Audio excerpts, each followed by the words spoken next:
He used to VPD it, man. It used to be a trigger point for him. No, it's just it's like when people at first it was, when people want, and I'm not saying you're doing this, they want to sound smarter and stuff. They used to use either abbreviate words or use big words. VPD is just keep your humidity and temperature in check, people.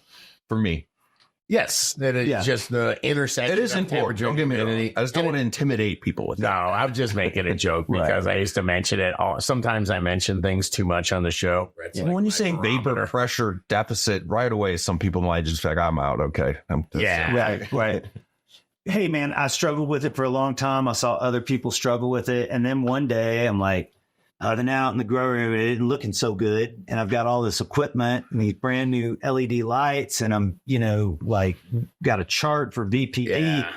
And I realize it's the pressure difference between the atmosphere and the leaf. Yeah. So it can freaking off gas. And the key to VPD is you have to measure the temperature of the leaf. Oh, leaf surface temperature. And then you run it through an equation of the temperature and the humidity in your room, and then it tells you how to use the chart.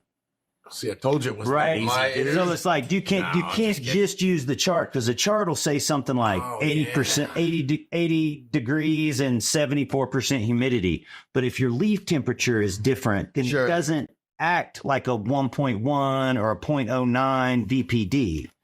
Right. Okay. So you got to do that one little extra thing if you have to read the temperature of the leaf. And you can just use one of those little $10 laser leak. Yeah, 100%. Yeah, 100%. And some people, they're just lucky enough that it just works for them off the chart. Right. I wasn't that person. Right. And as soon as I realized that, okay, now I can adjust my humidity and my temperature to get that 1.1 VPD. And what you do and I feel like you're like, boom, dude. See, what do you mean just temperature and humidity? You did the offset. The offset is huge. If you just search pulse grow offset, and this isn't just if you have pulse grow. I use Pulse Grow's online calculator to do it. Exactly. And this is it. Even if you're using AC Infinity, whatever products you're using, you have to have that offset in there properly, or you're not getting the right data. Leaf surface temperature is the big deal. Get that little laser thermometer gun, and you have to take an average. You have to go around your canopy, and then you have to do a quick division to get your average. And right now, shout out to, I forgot which DGC, my leaf temperature offset was off by a bit, and that means all the data I'm getting is off.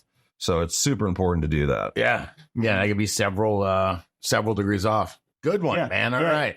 And man,